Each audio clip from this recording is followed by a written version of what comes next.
Hey, look at that. I just saw a cross in my background. I was going to start the video a little bit of ways, but you know how I talk about, my name is Dr. Cheryl Meyer, right? And I'm a psychologist and I help people navigate through their spiritual awakening. And just because there's a cross somewhere does not mean people are having a spiritual awakening. Sadly, I'm hoping that people do. I'm going to grab a jacket. So I wasn't going to start yet, but listen, I've been a psychologist for the last 20 years plus, and it's cold. So today I trust my intuition, and I help people wake up their own intuition so that you can have a compass in your life. And the compass is not just, what I feel like in this moment. It's not what people think it is on the outside. What is that person doing just following this? It's intuition is like your inner knowing.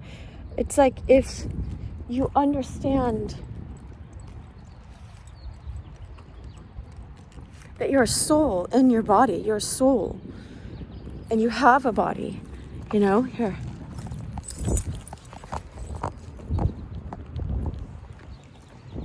And people are definitely going to think you're weird, but whatever. So when you know that, like if you think of the woman at the well that Christ spoke to, and I welcome all religions here. I always say that. I welcome all religions, wherever you are. If you don't believe there's a God, I know this poet that says he doesn't believe in God, and he's so much closer to God than so many people that pretend to be religious that think they do have a connection with God. And like I'm not going to put them down for their efforts to be present with God.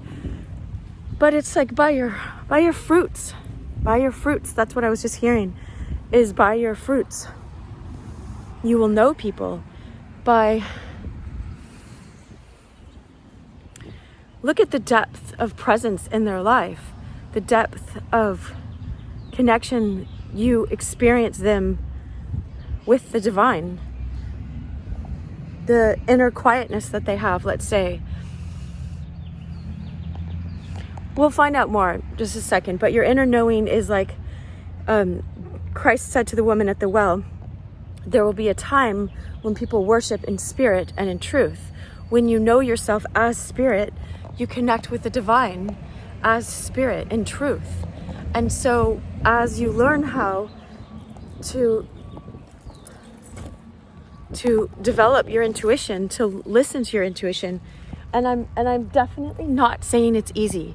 It is not easy, but it's not through efforting. All right. So today what we're going to talk about just for a few minutes again is, here, look, let's welcome the tree. Here's the giant tree beside this tree.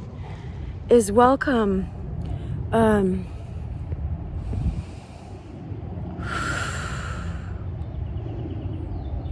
can I be ordinary? Can you be ordinary? In the eyes of the world. In the eyes of the world. All right? Can you be ordinary in the eyes of the world?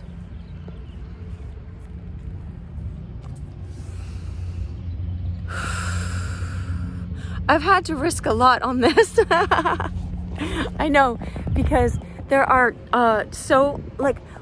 we can look at my body and be like, yeah, look, and then people say don't flex, but I was trying to lose weight for forever, like a million diets for maybe 30 years. I don't know, since I was 2.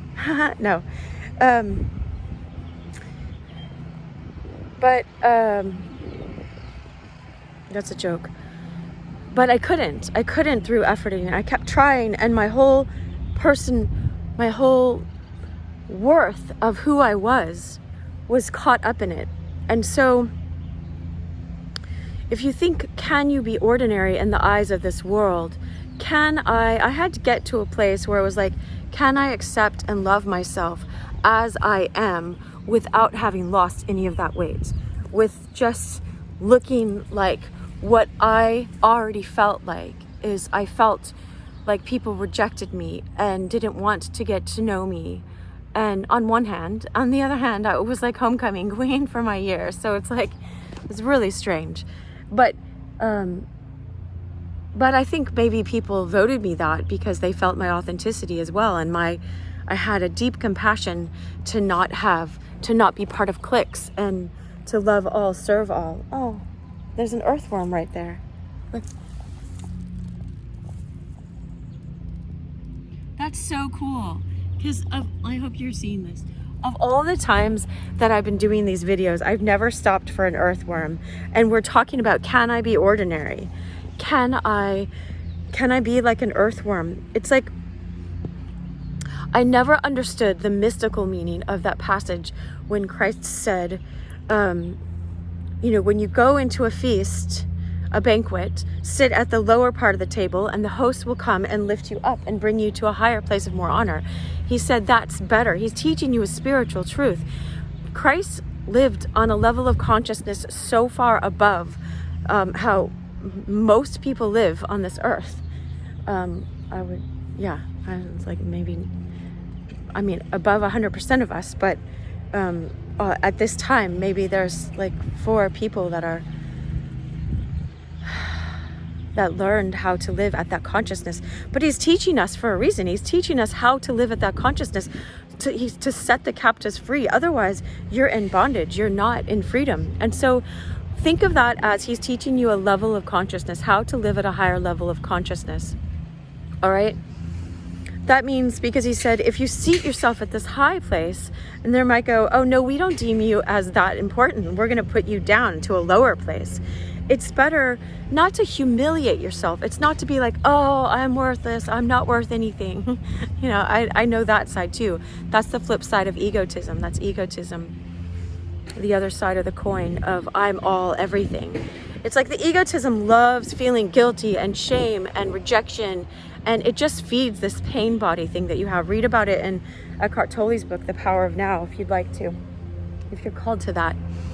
And so, if Christ is teaching us about a higher order of operating, about a higher consciousness that frees you from the stupidity of this world, because we live in a dualistic world where there's good, bad, lack, not lack. You can, as you know yourself, if you know yourself, I was saying this morning, all right, go back to, if you took a drop out of the ocean and you asked the drop, what are you?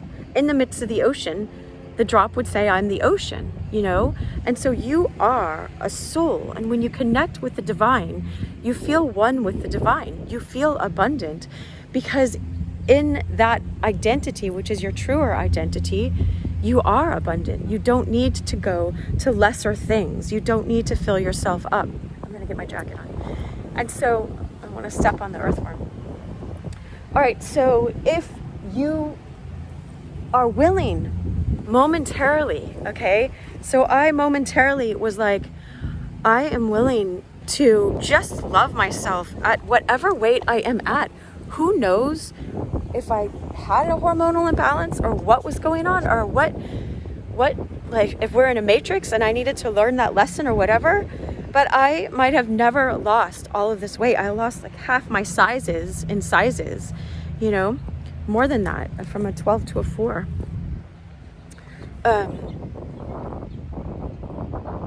In 11 months.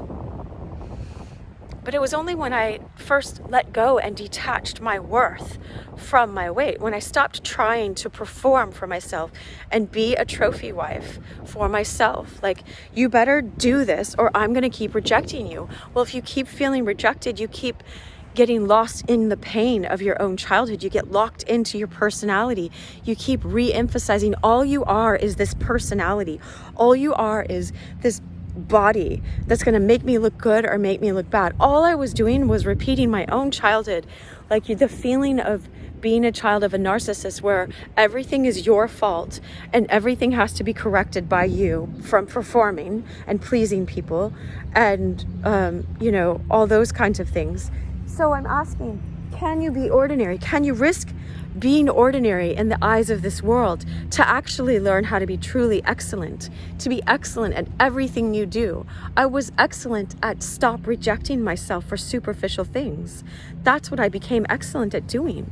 And I didn't know where this road was taking me, but by listening to my intuition, which seemed like this lowly thing. And so when the disciples were asking Christ, who's going to be, where they were arguing amongst themselves, who's going to be the greatest in the kingdom of God, he took a little child in front of him and he said, I tell you the truth, you must be like a little child to experience the kingdom of God, the reign of this kingdom, your soul kingdom, the spirit kingdom instead of the flesh kingdom. When it says it's the love of money, it's the love of mammon, the love of materiality, that is the root of all evil. And you can't love both God and materiality. You have to choose one. And I kept choosing the other one, and I didn't realize I was doing that by performing. And when you let that go and go, I'm just going to love this person. My intuition showed me how to eat healthy, how to exercise in a different way, how to just be present, how to know myself in this quiet way, in this really loving way. And so I just want to teach you guys that. And that's what I teach in all my classes and in all my other YouTube videos and other videos on all my platforms. So share. I love you. Have a great day.